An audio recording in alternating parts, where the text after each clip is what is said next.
Bismillahirrahmanirrahim. Assalamualaikum warahmatullahi wabarakatuh. Alhamdulillahi rabbil alamin. Alhamdulillahilladzi hadana li hada wa ma kunna linahtadiya laula an hadana Allah. Asyhadu an la ilaha illallah wa asyhadu anna Muhammadan abduhu wa rasuluh. Allahumma salli wa sallim wa barik ala sayyidina Muhammadin wa ala alihi wa ashabihi wa man tabi'ahum bi ihsanin ila yaumiddin. Amma ba'du, rabbi shrah li sadri wa yassir li amri wa hlul 'uqdatam min lisani yafqahu qawli. Subhanaka la ilma lana illa ma 'allamtana innaka antal alimul hakim. Allahumma 'allimna ma yanfa'una wanfa'na bima 'allamtana wa zidna ilman ya rabbal alamin. Allahumma inna nas'aluka ilman nafi'an wa rizqan thayyiban wa 'amalan mutaqabbalan wa shifaa'an min kulli da'in wa saqamin. Ma'asyiral muslimin, jamaah yang dimuliakan Allah Subhanahu wa taala. Pada kesempatan malam hari ini insyaallah semoga Allah turunkan kepada kita semuanya keberkahan, hidayah dan taufik agar kita bisa senantiasa istiqomah di atas kebaikan, istiqomah di atas iman dan Islam, wabil khusus tentu untuk membuktikan penghambaan diri kita secara totalitas kepada Allah Subhanahu wa taala sebagai bentuk bukti atas ikrar yang sering kita ucapkan, sering kita baca, inna salati wa nusuki wa mahyaya wa mamati lillahi rabbil alamin.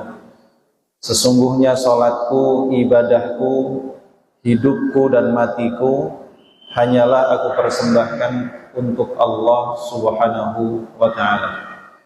Oleh karenanya sebagai seorang muslim tentu kita senantiasa berusaha agar setiap waktu dalam kehidupan kita ini bisa bernilai ibadah, bisa bernilai perjuangan, dan juga dalam rangka memberikan kontribusi yang terbaik untuk agama Allah, karena itulah satu-satunya jalan yang dapat mengantarkan kita kepada kebahagiaan yang hakiki fid dunya wal akhirah. Sebagaimana jalan hidup Rasulullah SAW dan juga para sahabatnya, mereka hidup untuk Allah, mereka hidup untuk Islam, dan bahkan matinya pun dipersembahkan untuk Allah dan untuk Islam. Ma'asyiral muslimin jamaah rahimakumullah. Di antara bentuk totalitas di dalam berjuang di jalan Allah Subhanahu wa taala adalah apa yang kita pelajari dalam sirah nabawiyah, dan kita masih dalam pembahasan tentang perang Uhud, salah satu episode sirah paling berdarah, salah satu episode perjuangan dan perang Rasul yang paling menyakitkan, bisa dibilang demikian, karena Allah Subhanahu wa taala benar-benar memberikan pelajaran besar kepada kaum muslimin agar mereka benar-benar bisa meletakkan kepatuhan dan ketaatannya secara totalitas kepada Allah dan Rasulnya, dan agar jangan sampai mendurhakai perintah dan instruksi dari Allah dan Rasulnya. Pada kesempatan yang lalu kita telah menjelaskan tentang bagaimana perang Uhud pecah dan kemudian kemenangan pada awalnya diberikan oleh Allah kepada kaum muslimin. Kemenangan pada awalnya diberikan Allah kepada kaum muslimin sehingga jumlah pasukan 700 orang itu berhasil memukul mundur 3.000 pasukan kaum musyrikin. Sampai diceritakan oleh beberapa orang sahabat yang menyaksikan perang ini, kami melihat wanita-wanita Quraisy mereka lari naik ke atas bukit sambil mengangkat pakaian mereka, sehingga aku pun melihat betis-betisnya wanita-wanita Quraisy itu. Jadi ini menandakan mereka benar-benar lari ketakutan dan pasukan mereka sudah porak-poranda. Disinilah kemudian justru ujian itu dimulai. Ketika melihat orang-orang musyrik ini sudah mulai lari, pasukan muslimin yang di bawah mulai bergerak mengejar musuh dan masuk ke tenda-tenda musuh, mulai mengumpulkan harta rampasan perang. Seharusnya ini menjadi satu momen kemenangan. Rupanya 50 orang pasukan yang Rasulullah tempatkan di atas Jabal Rumat, sekarang namanya Jabal Rumat. Mereka menyaksikan saudara-saudaranya di bawah sudah mendapatkan kemenangan dan mulai mengumpulkan ghanimah. Maka mereka berkata kepada yang lain, apalagi yang kalian tunggu di sini? Saudara-saudara kita di bawah sudah menang dan mulai mengumpulkan ghanimah. Ayo kita ikut turun mengumpulkan ghanimah.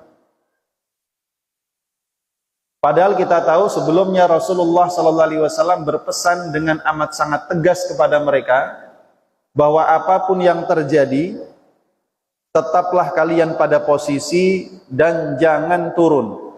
Kalau kami menang dan berhasil mengalahkan pasukan musuh dan mengumpulkan ghanimah, tetaplah kalian di tempat kalian, jangan turun sampai aku kirim utusan untuk memanggil kalian.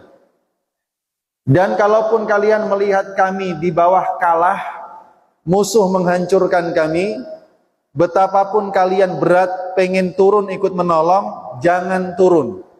Tetaplah pada posisi dan sampai aku utus utusan kepada kalian untuk menginstruksikan meninggalkan pos. Jadi Rasul memberikan instruksi yang sangat tegas. Pasukan pemanah ini ditempatkan di sana karena mereka bertugas untuk mengamankan sisi terlemah dari pasukan kaum muslimin, yaitu untuk menghalangi pasukan berkuda yang jumlahnya sekitar 300-an yang dipimpin oleh Khalid bin Walid. Rasul memerintahkan agar mereka menghalangi pasukan berkuda itu dengan panah-panah mereka, karena kuda itu tidak akan berani maju kalau mereka dihujani dengan anak panah. Dan mereka sudah berhasil. 3 kali pasukan Khalid hendak merangsek, gagal. Selalu mundur kembali karena kuda-kudanya tidak berani maju, karena lemparan-lemparan anak panah yang dilakukan oleh pasukan pemanah. Tetapi ketika mereka melihat kemenangan di bawah, saudara-saudaranya sudah mulai mengumpulkan ghanimah, ternyata mereka pun ingin ikut-ikutan mengumpulkan ghanimah, sehingga membuat mereka mendurhakai perintah Rasulullah sallallahu alaihi wasallam. Disinilah kemudian pemimpin mereka Sa'id bin Jubair mengatakan, tidakkah kalian mengingat, apakah kalian lupa dengan apa yang dipesankan oleh Rasulullah sallallahu alaihi wasallam kepada kalian agar kalian tetap di tempat apapun yang terjadi? Tapi mereka bersikukuh, Pak. Mereka mengatakan, demi Allah kami tetap akan turun mengumpulkan ghanimah. Dan mereka pun turun. Maka 50 orang itu tersisalah kurang dari 10 orang. Ya. Dari 50 orang itu tersisa tinggal kurang dari 10 orang yang kebanyakan mereka ikut turun. Nah, disinilah kemudian Khalid bin Walid melihat. Saat itu masih musyrik. Dia melihat kesempatan bahwa pasukan yang tadi menghalangi dia maju sekarang sudah tidak ada, atau minimal jumlahnya terkurangi. Maka Khalid mengambil jalan memutar, dia serang pasukan pemanah sisanya yang masih di atas. Maka jumlah mereka sedikit, maka sangat mudah ditaklukkan. Lalu dia muncul dari arah belakang kaum muslimin.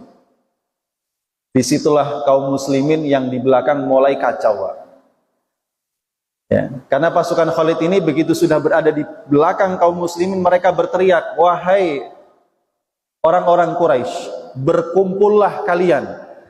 Dan bendera mereka yang tadinya sudah jatuh berpindah dari satu tangan ke tangan yang lain sampai 10 tangan dan tetap jatuh, karena setiap yang bawa bendera itu selalu berhasil dilumpuhkan oleh pasukan muslim, jatuh panjinya. Nah, saat itu ada seorang perempuan dari Quraisy yang mengambil kembali panji itu, ditegakkan lagi ke atas. Maka kaum musyrikin yang tadinya udah lari naik ke atas gunung, balik lagi. Akhirnya kaum muslimin terkepung. Di belakang ada pasukan Khalid 300-an orang, di depan orang-orang musyrik yang tadi sudah lari kembali lagi. Disitulah kondisi mulai terjadi kekacauan. Sehingga kemudian kaum muslimin saking begitu kacaunya diserang oleh orang musyrik, mereka bercampur baur dengan orang-orang musyrik sampai mereka sulit membedakan mana teman, mana lawan, mana kawan, mana musuh, tidak ketahuan. Sehingga ada korban salah sasaran.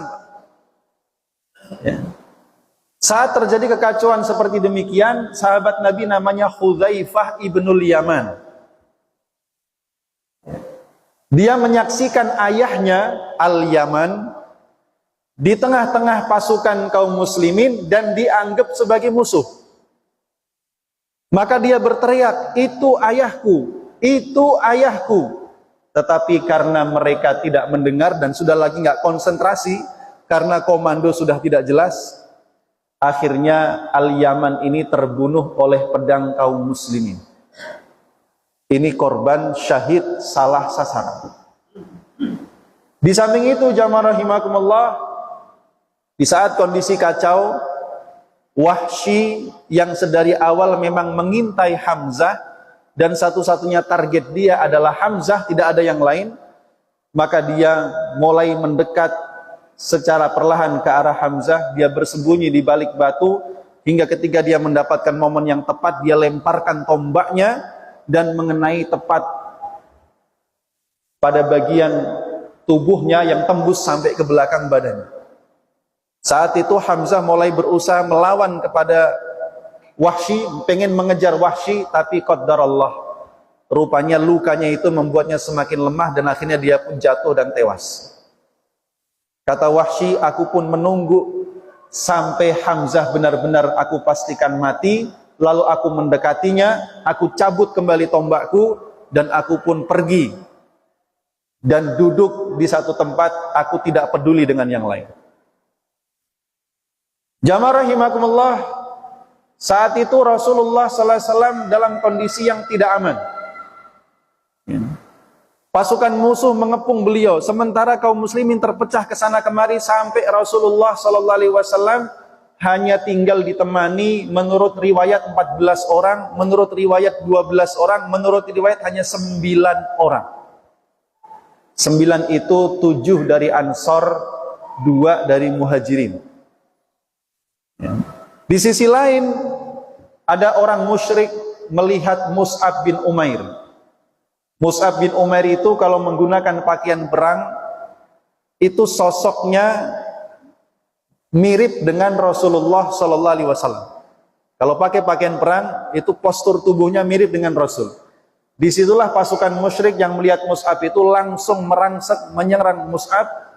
Ya, Mus'ab membawa panji, Pak, karena Rasul menyerahkan bendera kaum Muhajirin itu kepada Mus'ab.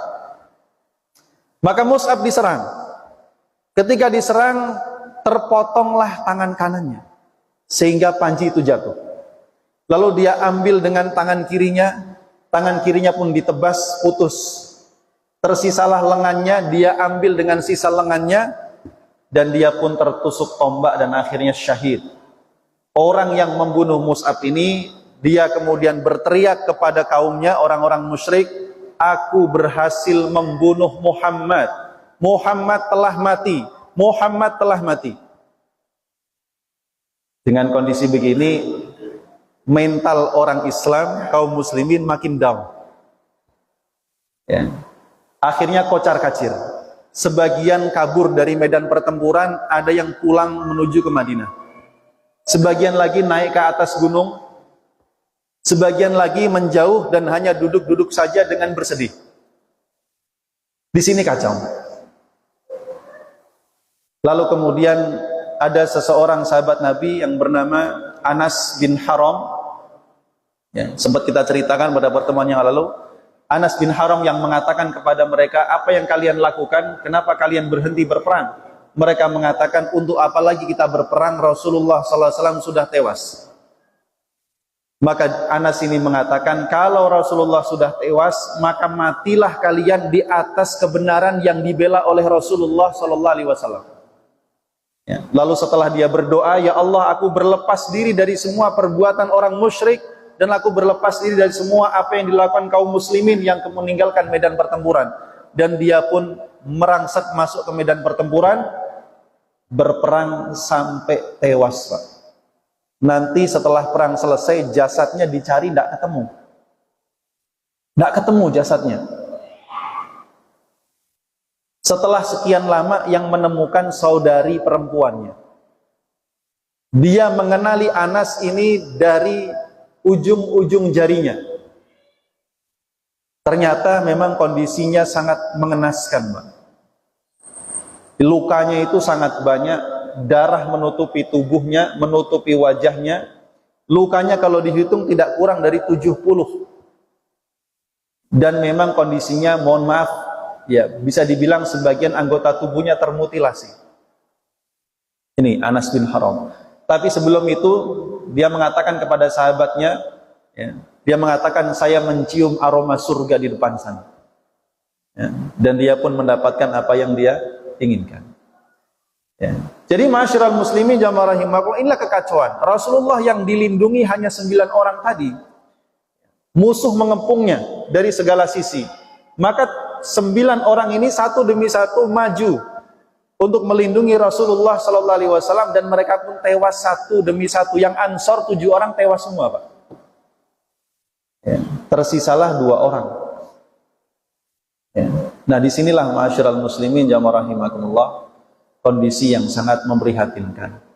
Rasulullah sallallahu alaihi wasallam ini diserang oleh pasukan musuh sehingga beliau terluka. Dikatakan pipinya beliau ini kena panah, Pak. Sehingga tanggal gigi gerahamnya. Kepalanya pun kena pukulan sehingga kemudian meleleh darah. Itulah satu-satunya episode Rasulullah sallallahu alaihi wasallam mengalami luka yang sangat berat. Itu pun jamaah rahimakumullah karena Aisyah itu kan ikut perang itu. Aisyah itu ikut perang Uhud ini. Ya. Setelah perang Uhud selesai, Aisyah itu nanya, ya Rasulullah, pernahkah engkau mengalami situasi yang lebih menyakitkan daripada situasi perang Uhud? Beliau mengatakan, ada. Jadi perang Uhud yang sudah sedemikian menyakitkan itu, Rasulullah tidak hanya terluka, tapi kehilangan orang-orang terbaiknya, Hamzah, Mus'ab, dan nanti ada beberapa yang lain lagi, ada sekitar 70 syuhada dari kaum muslimin. Ya. Tapi Rasul mengatakan ada momen yang lebih menyakitkan dari ini. Kapan itu? Saat kaummu mengusirku dari Taif. Kita ingat peristiwa Taif, ya, Rasul jauh-jauh dari Mekah ke Taif berharap mendapatkan dukungan, berharap mendapatkan sambutan. Ternyata yang didapat sambitan. Ya. Beliau keluar dari Taif dengan lemparan batu sampai terluka. Ya. Rupanya itu momen yang lebih menyakitkan untuk Rasulullah sallallahu alaihi wasallam daripada momen perang Uhud. Ini menandakan memang Rasul memiliki tingkat kesabaran yang luar biasa dan juga menjadi teladan bagi kita semua.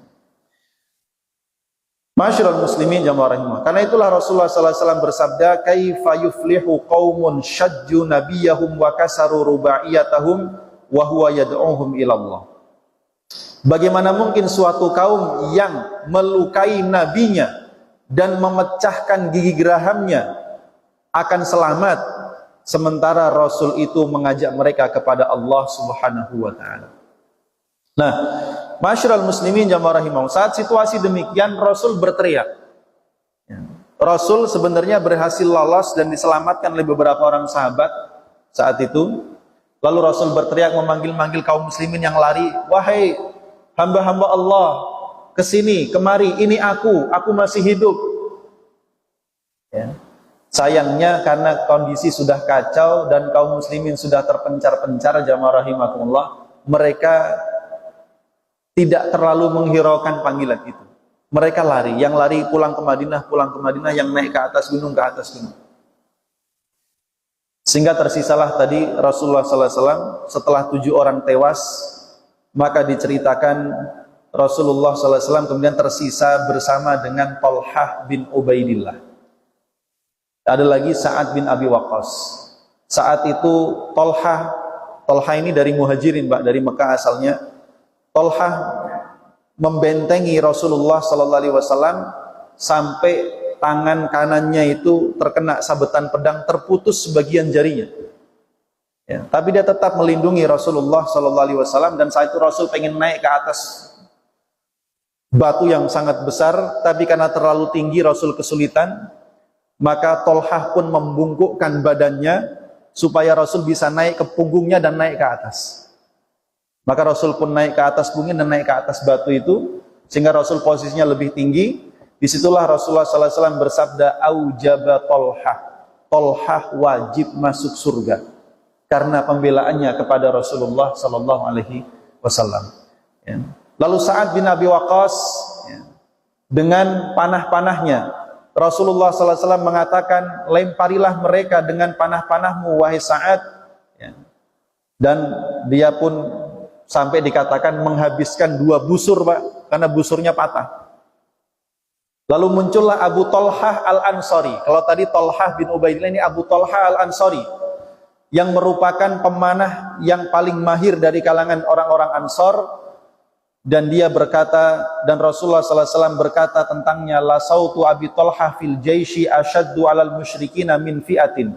Sungguh suara Abu Tolhah di tengah-tengah pasukan lebih kuat dibandingkan suara orang-orang musyrik. Dan dia pun kemudian dengan keberaniannya membela Rasulullah SAW dengan anak panahnya, sehingga berhasillah Rasul ini diselamatkan. Nah, di saat itulah Rasul mulai bisa agak rehat. Datanglah beberapa sahabat Nabi ngumpul, Abu Bakar, Umar, Ali bin Abi Thalib, kemudian Abu Ubaidah bin Jarrah, yang sudah kami sampaikan sebelumnya. Abu Ubaidah nih ngelihat lukanya, ya, dicabutlah ini luka ini, anak panah yang masih nancep, dicabut dengan mulutnya. Jadi dengan mulutnya dicabutnya, sehingga bekas darahnya Rasulullah itu masuk ke dalam mulutnya Abu Ubaidah, dan dia pun menelannya dengan sengaja. Rasulullah mengatakan, "Muntahkan wahai Abu Ubaidah." "Tidak ya Rasulullah, aku mengharapkan keberkahan dari Allah Subhanahu wa taala." Ini. Dan di saat itu, masyarul muslimin jamaah, ketika sudah berkumpul sebagian kaum muslimin, ada juga sosok wanita namanya Nusaybah binti Ka'ab. Dia ini satu-satunya wanita muslimah, dan ada beberapa orang wanita muslimah yang ikut perang Uhud ini. Di antaranya adalah Nusaybah, nanti ada juga Sofiyah, saudarinya Hamzah, dan yang lain sebagainya. Adapun Nusaybah, dia mengambil pedang. Dia melemparkan busurnya dengan anak panahnya sampai terkena luka yang sangat besar. Kenapa? Dalam rangka juga melindungi Rasulullah SAW. Ini Nusaybah binti Ka'ab. Begitu pula datang Abu Dujanah, yang kemarin kita sampaikan. Abu Dujanah datang, ya, dengan jalannya yang petentang-petenteng di awal, ya, sampai Rasul mengatakan jalan yang seperti ini diharamkan kecuali dalam situasi yang seperti demikian.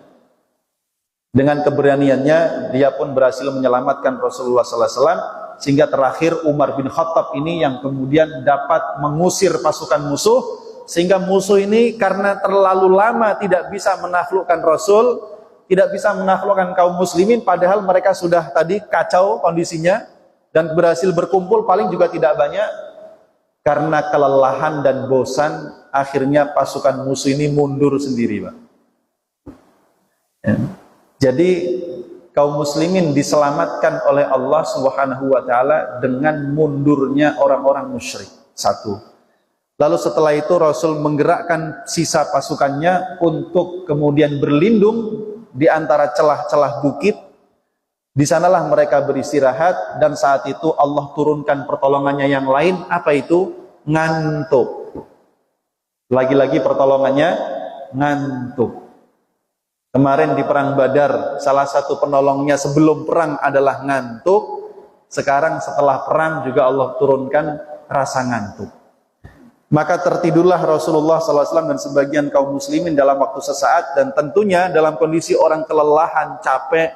Begitu dia bisa tertidur, Pak, walaupun sesaat, dan terbangun kembali, apa yang terasa? Badan lebih segar. Meskipun barangkali luka-luka belum sembuh, tetapi setidaknya tidur sejenak itu memberikan rehat yang cukup berarti bagi pasukan kaum muslimin. Itulah yang direkam oleh Allah Subhanahu wa taala dalam Al-Qur'an, yaitu surah Ali Imran ayat 154. Allah Subhanahu wa taala berfirman, "A'udzubillahi minasyaitonir rajim. Tsumma anzala 'alaikum min ba'dil ghammi amanatan nu'asan yaghsha ta'ifatan minkum." Kemudian Allah menurunkan kepada kalian setelah berbagai peristiwa yang menyakitkan, yaitu amanatan, rasa aman, berupa nu'asan, rasa kantuk yang menimpa kepada mereka kaum muslimin, sehingga mereka pun kemudian tertidur sejenak. Wa ta'ifatun qad ahammathum anfusuhum, adapun kelompok yang telah muncul keinginan buruk di dalam hati mereka, yadhunnuna billahi ghairal haqqi dhannal jahiliyah, mereka berprasangka terhadap Allah dengan prasangka yang buruk, mereka sungguh telah berprasangka dengan prasangka jahiliyah. Yaquluna hal lana minal amri min syai'in qul innal amra kullahu lillah. Ini orang-orang munafik. Ya. Jadi jamaah rahimakumullah, itulah kemudian akhir daripada perang Uhud. Allah Subhanahu wa taala menyelamatkan kaum muslimin dengan perginya orang-orang musyrik, ya. Dan diceritakan sesaat setelah itu Abu Sufyan ini rupanya pengen memastikan kemenangannya. Mereka ini merasa menang karena berhasil menewaskan beberapa tokoh-tokoh utama kaum muslimin, ya, sekaligus juga apalagi tadi diisukan bahwa Rasulullah sudah tewas. Maka Abu Sufyan pengen kemudian memastikan kemenangannya. Maka dia mengatakan, Abu Sufyan berteriak, afil qaumi Muhammad, apakah di antara kalian ada Muhammad? Rasul bilang kepada sahabat-sahabatnya, jangan dijawab. Lalu dia berkata lagi, apakah di antara kalian ada Abu Bakar ibnu Quhafah? Rasul juga mengatakan jangan dijawab.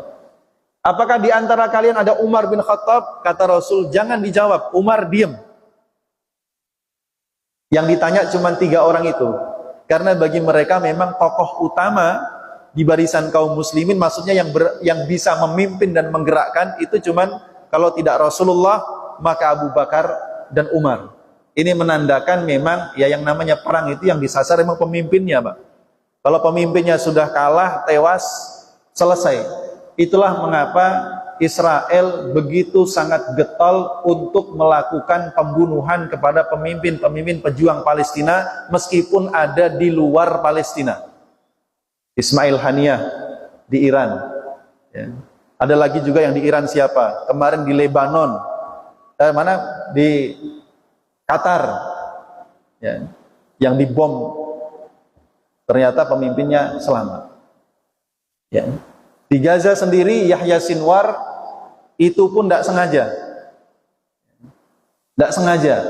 Setelah mereka memeriksa jenazahnya, baru mereka tahu ternyata itu Yahya Sinwar.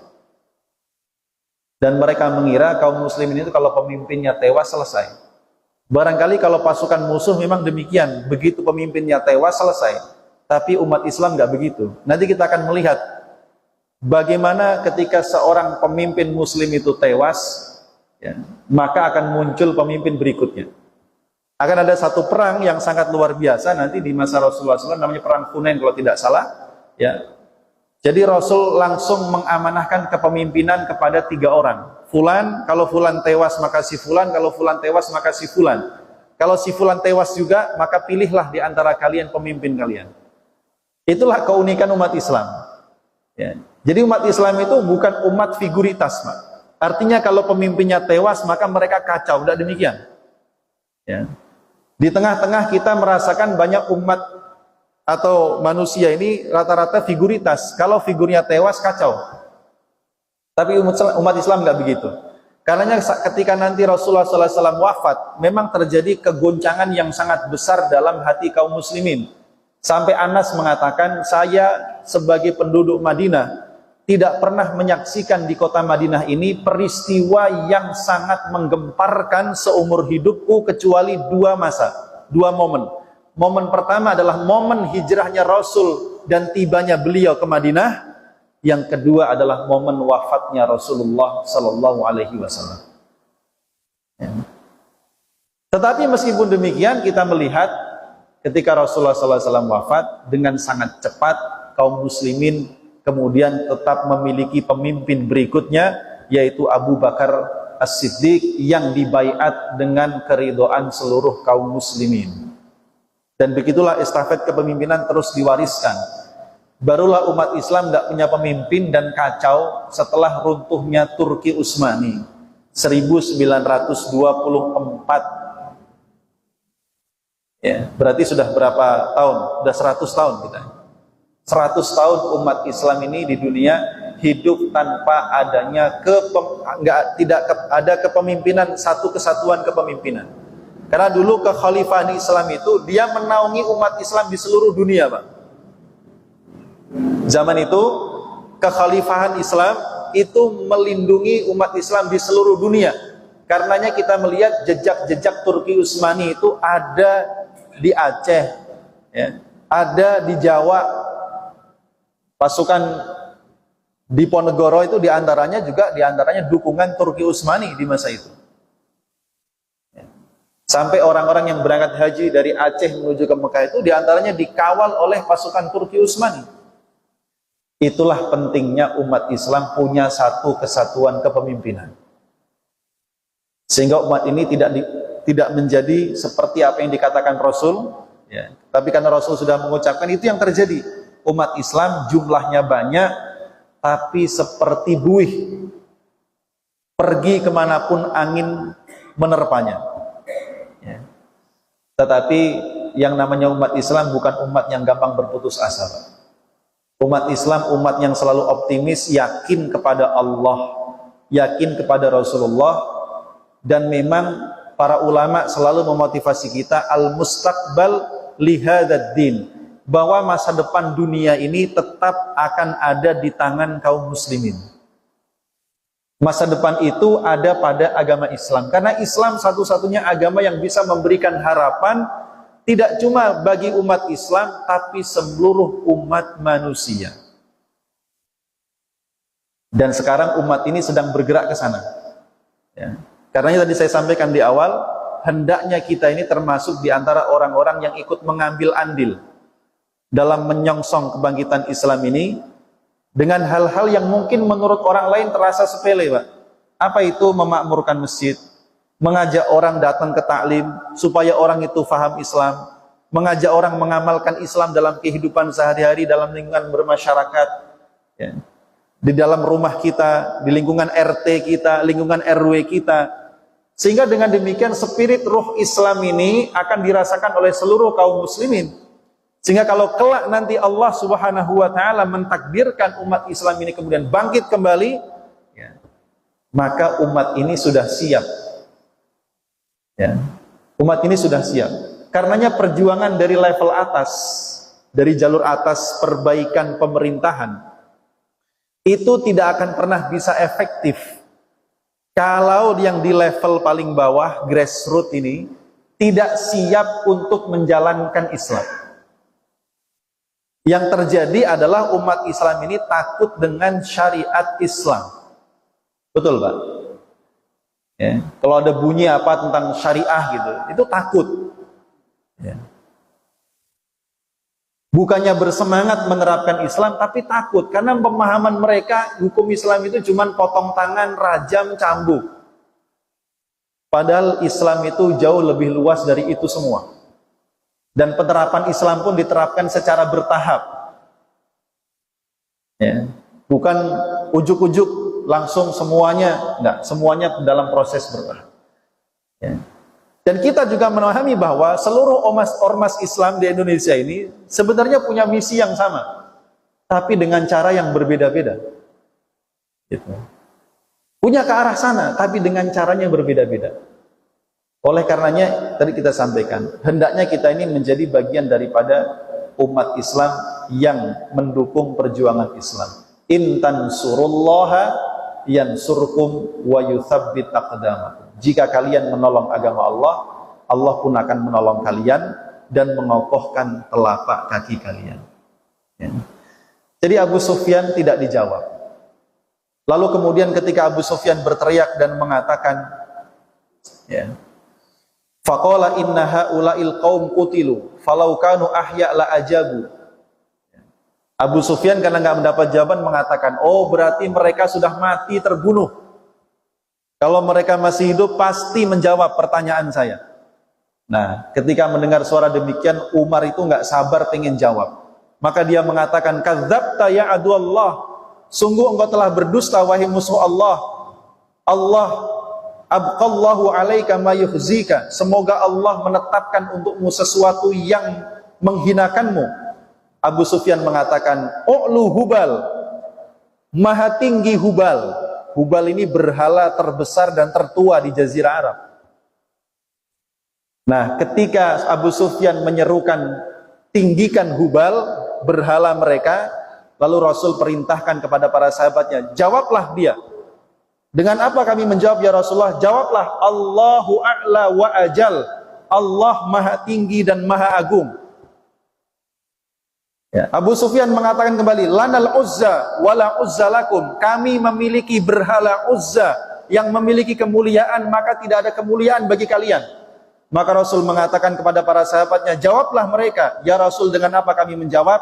Jawablah, Allahu maulana wala maula lakum, Allah lah pelindung dan pemimpin kami, dan tidak ada pemimpin bagi kalian. Lalu Abu Sufyan mengatakan, hari ini adalah hari pembalasan atas kekalahan kami dalam perang Badar, dan perang tidak lain adalah saling membalas. Ya. Wa tajiduna muthlatan, ya, kalian akan mendapati hasil-hasil mutilasi yang kami lakukan, dan kalian tidak akan pernah bisa membalas kami. Dan memang begitu jamaah rahimakumullah. Nanti saat Rasul mengumpulkan jenazah para syuhada, Rasul itu sampai nangis melihat jasad para sahabatnya. Belum lagi melihat Hamzah yang dirobek dadanya. Sebagian sahabatnya dipotong hidungnya, ada yang dipotong kupingnya, mohon maaf, ada yang dipotong kemaluannya. Rasul nangis, sampai Rasul bilang begini, demi Allah, kalau kelak Allah memberikan kemenangan kepadaku, aku akan membalas untuk Hamzah, 30 orang akan aku mutilasi mereka. Rasul sampai terucap kalimat demikian. Ya. Ya, sebagai seorang manusia melihat kondisi demikian begitu luar biasa, tentu akan merasakan, ya, kemarahan yang amat sangat. Nah, meskipun demikian jamaah rahimakumullah, ternyata kalimat Rasul itu menyebabkan Allah menurunkan ayat Al-Quran dalam An-Nahl 126.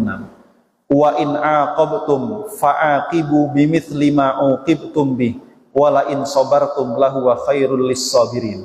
Jika kalian hendak membalas, kalimatnya spesifik, maka balaslah sesuai luka dan rasa sakit yang kalian terima. Tetapi jika kalian bersabar, sungguh kesabaran itu lebih baik bagi orang-orang yang bersabar. Lihat di sini, meskipun dalam kondisi luka, ya kan, marah gitu kan, lumrahnya orang begitu, Pak. Kalau dia disakiti orang, dipukul 1 kali, pengennya balas berapa kali kira-kira, Pak? 10 kali. Islam tidak membolehkan itu. Kalau kita mau membalas kejahatan orang kepada kita, boleh, Islam membolehkan. Ya. Tapi harus kisos. Kisos itu membalas dengan pembalasan yang setimpal. Kalau kita kena pukul 1 kali, pukullah 1 kali di tempat yang sama. Tidak boleh lebih. Kalau kita melebihkan dari rasa sakit yang kita terima, berarti yang zalim pindah. Asalnya orang yang menzalimi kita, karena kita membalasnya berlebih, berarti yang zalim kita. Dan Allah lebih memotivasi, wala in sabartum, kalau kalian mau bersabar, hal itu lebih baik bagi orang-orang yang bersabar. Dan Rasulullah pun menarik ucapannya, ya, dan kemudian, ya, artinya Rasulullah tidak jadi melakukan apa yang dikatakan. Sudah datang teguran dari Allah Subhanahu wa Ta'ala. Ya, karenanya kelak ketika ketemu dengan Wahsy setelah Fathu Makkah, Rasul hanya mengatakan, kamu Wahsy? Benar ya Rasulullah. Tapi dia udah masuk Islam, Pak. Ya. Kata Rasul, tolong untuk sementara waktu jauhkan wajahmu dariku. Karena kalau aku melihat wajahmu, aku teringat masa lalu. Teringat wajah Hamzah yang luka-luka dengan sedemikian mengenaskan. Ya. Ma'asyiral muslimin jamaah rahimakumullah, ya. Seperti itulah kemudian akhir daripada kisah perang Uhud ini, dan insyaallah pada kesempatan berikutnya kita akan membahas tentang beberapa syuhada Uhud yang mudah-mudahan dengan mengetahui tentang mereka juga menambah semangat kita di dalam berjuang di jalan Allah Subhanahu wa taala, karena sebaik-baik kematian itu mati syahid. Orang mati syahid itu mendapatkan tujuh hal dari Allah Subhanahu wa taala.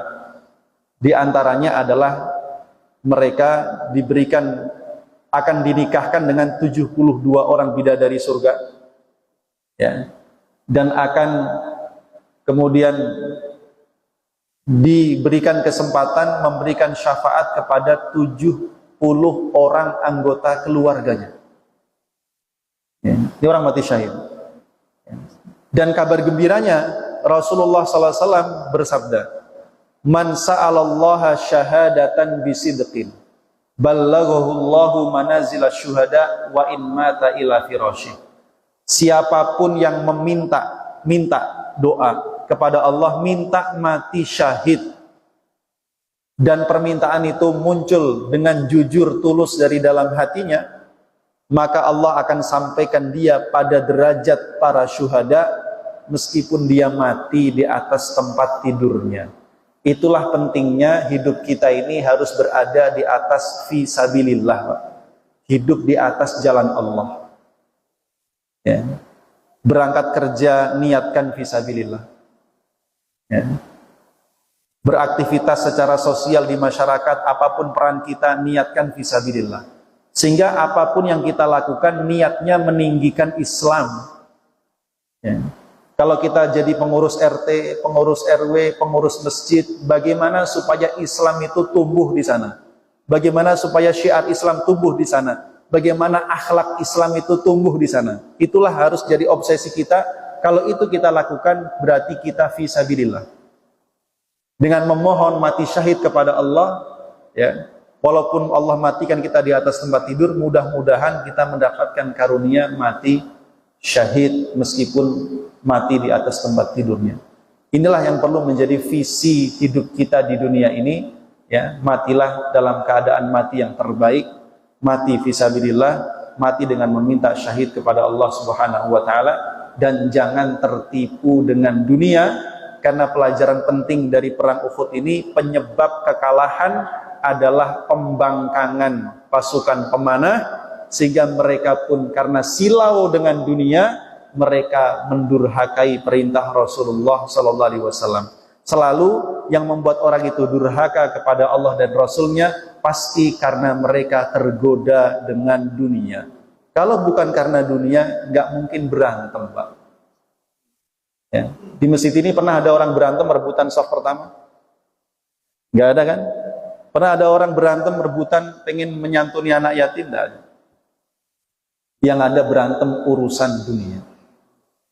Inilah pelajaran pentingnya, mudah-mudahan bermanfaat bagi kita semuanya. Kita akhiri, subhanakallahumma wa bihamdika asyhadu an la ilaha illa anta astaghfiruka wa atubu ilaik. Wassalamualaikum.